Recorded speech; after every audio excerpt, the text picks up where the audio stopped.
They're not the same kind of LSU. They don't look like. Well, we've been playing pretty well. We played pretty well at Kentucky. Midweek game, okay. I think that we're starting to get some guys healthy on the mound. For the most part, we're healthy in the field. So, just another SEC series the way we look at it. We talk about it right before conference starts every year. They all count as one win or one loss at the end of the year. So we're just going to, try to go out and play well like we've been doing. What's it like having a complete bullpen for a change? Well, it's almost complete. Vermillion, his arm's just about right, and then he tweaked his hamstring. So, if it's not one thing, it's another. It's just the way it works in athletics, I think. But it's nice getting Scroggins back. He threw well last weekend, and Kostichak threw well, I felt like. And, the more we have out there, the better, obviously. So Vermillion's questionable? Or yeah. I don't know how big a question it is. So, would he even be on the roster? I don't know yet. He is going to practice, though, so I don't know. What do you make of where LSU is right now?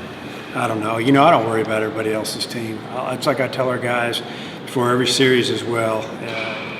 The other team is what they are. We try to help them with what we think they're going to do against us and maybe how to pitch them or how to defend them. But for the most part, it's really about our team, and I just want us to go out there and play well. Do you pay attention at all to what you guys haven't been able to do against them, or does that not even matter with the difference? Well, there? Obviously, they've had our number the last few years. That's statistically, you can look at that. So, but it's a new year, so that's what we like about it. Just being your final home series, what's the biggest area of growth you've seen from your team this season?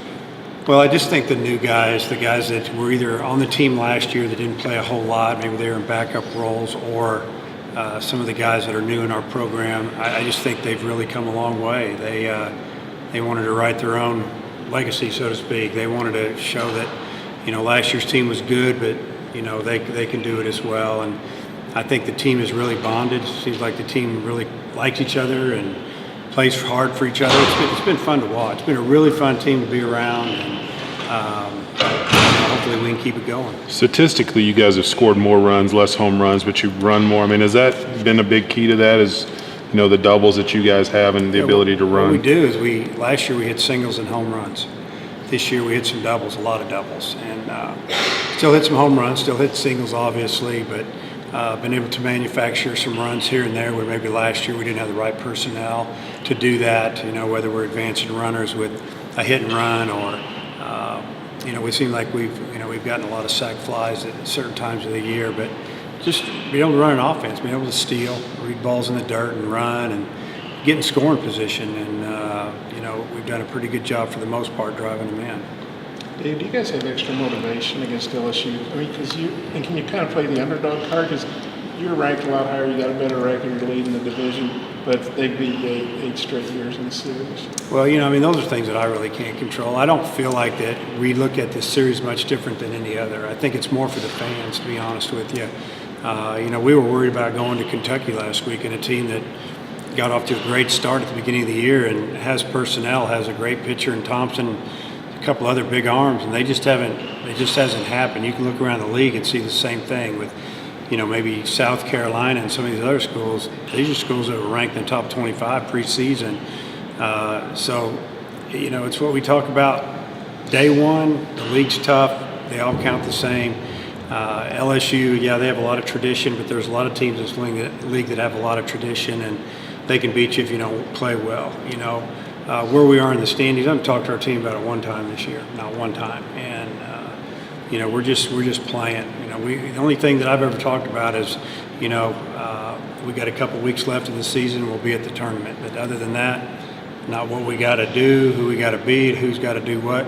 We're not even looking at that. We just want to play well Thursday and then go from there. Finals over. I know that's got to be a big relief for you guys. And getting back out here, how important is today's workout to kind of get things going? Yeah, it's a big relief for the players. Even if we didn't have finals this week, I might have given them 2 days off. We lifted on Monday, going to lift again today, Wednesday. Just try to keep them strong. We've been doing that with this team. It's not like we play a lot of different people. So guys need to get their rest. We've talked about it with them. They got to eat right. They got to get sleep. now that they know they don't have to get up and go to class, take tests, it should be a fun time of year for them. And I think that, most of the guys feel a lot of relief. Dave, I'm not sure if they've announced their rotation. Have they said Hilliard? Yeah, I've got Hilliard going Thursday is what we were told, and he had a good outing last week against Ole Miss, who obviously is a very good hitting team, and he held them down. I think they beat him 8-3 was the final. So he's got a good breaking ball. It's got downward action. Fastball's 90 miles an hour, and another good pitcher. We just have to do a good job. When we get a shot to score, we got to score. Their ability to score and hit home runs. I mean, the way they came back in the ninth with 2 outs. I mean, how much do you have to kind of watch out for what they can do if they get the bats going? I mean, they got hot. You gotta give them credit. They got an infield hit, a couple singles, and then 3 home runs in a row. I mean, it happens. It's very rare that happens, but when they're at home, it seems like crazy things happen like that. And I mean, we're pretty much aware of that whenever we play anybody, that the game's not over until you get that last out. And if any team should know, it's us. So we talk about that. It takes 27. If it's tied, it takes more. So we got to finish and don't take anything for granted. Just get that last out. What's Scroggins' role going to be going forward? Well, going forward this weekend, he's going to be out of the bullpen. But it doesn't mean that he's not going to start one day. We only threw him about 30 pitches the other last weekend, and he really didn't want to come out of the game. He had 4 strikeouts of the 4 outs he got, but he also, I think he hit a batter and walked a batter in that second inning. So we were just taking care of him, trying to build him back up. But when it gets to the point where he go 40, 50, 60 pitches, we could put him back in the starter role if we need to. Hey, what did you think of the job Opitz did last week, controlling the running game, throwing guys out, and the job he's done with that all season? So he's been really, really good back there. He just has a real good feel for what hitters are thinking, where they're standing on the plate. We give him some options as far as calling pitches. He calls a lot of zone pitches. We ask him what he sees. But just, catching and throwing, I think he's been as good as anybody as we've played against this year. And this past weekend in Kentucky, he threw out a couple of straight steal guys, threw out a hit and run, swing and miss, and he threw out, it seemed like a couple more that were balls in the dirt that, bounced off of him a little bit, and they got a quick read on it, and he still threw them out. So he had a great weekend behind the plate, but he's really had a great year defensively all year for us. And you're obviously predominantly right-handed pitching, and it's a little hard for righties to hold guys on, but that doesn't seem to have slowed Casey down when it comes to throwing. Yeah, a lot of teams anyway on lefties, they'll go first movement, so it's kind of a guessing game to pick or not. Right-handers, our pitchers are fairly quick to the plate for the most part. They give him an opportunity to throw people out if, unless they just get an incredible jump. But, the key for him is quickness in his release, and he's been very accurate. His arm strength is average at best. Everything else is above average. Besides, you said a quick release, what else makes him really good at throwing guys out? He's accurate. I mean, he throws the ball on the bag for the most part. Very rarely does he throw it, off one way or the other. It may be a little high or maybe even skip down there, but it's usually straight on the bag, and if the infielder can make a play, he usually does. Yeah, Cook was so good, and he was a high draft pick. I know Casey was good, but it seems like he's been as good or maybe even better behind there than Grant. He's a different type of catcher than Grant. Grant was had good hands and blocked well. Casey's more of a high energy guy, quick twitch guy. One of the best, if not the best receiver I've ever coached. And then conversely, by the way, I'm asking these questions for somebody else who couldn't make it here.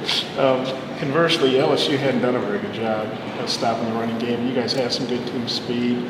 How do you think that could play with this weekend? Well, it's something like that. It's pitch to pitch. Teams have stole, I think, 61 out of 71 bags on them this year. So it's a combination of good timing by the other team on picking pitches to run. Is it a good pitch for the catcher to throw on? I mean, a lot of that adds up as a pitcher quick to the plate. It's just we got to pick and choose. We got to be smart about it. And, if we don't get a jump, we won't run. And I can give the steal sign. Our guys don't have to go. If they don't feel good about their jump, I don't want them to run because the chance of making it probably less than 50% there. If they get a good jump, I think they got a good opportunity to run on anybody. So there's a lot of freedom there with our base runners. You and Coach McGarry both 2 as 9 active coaches with over 1,000 wins. career. What sort of professional relationship do you have with him? I think Paul and I have a really good relationship. You know, we talked in the off season probably 2 or 3 times, maybe talking about player personnel or, you know, how fall went or, you know, different things. You know, we've coached against each other many a time, and I think we're a little bit alike in some ways, the way we run our team. So, you know, I think he'd probably tell you the same thing. You know, we have a good relationship.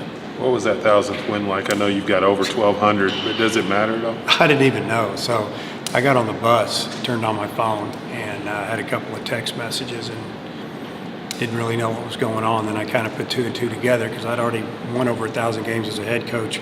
That included junior college and a year at the Division II level, and kind of figured it out. But hey, it just means a couple things. I've had a lot of good players, and I'm getting older. You guys have Snickers and apples between games? Pretty much. Yeah. Hopefully, we won't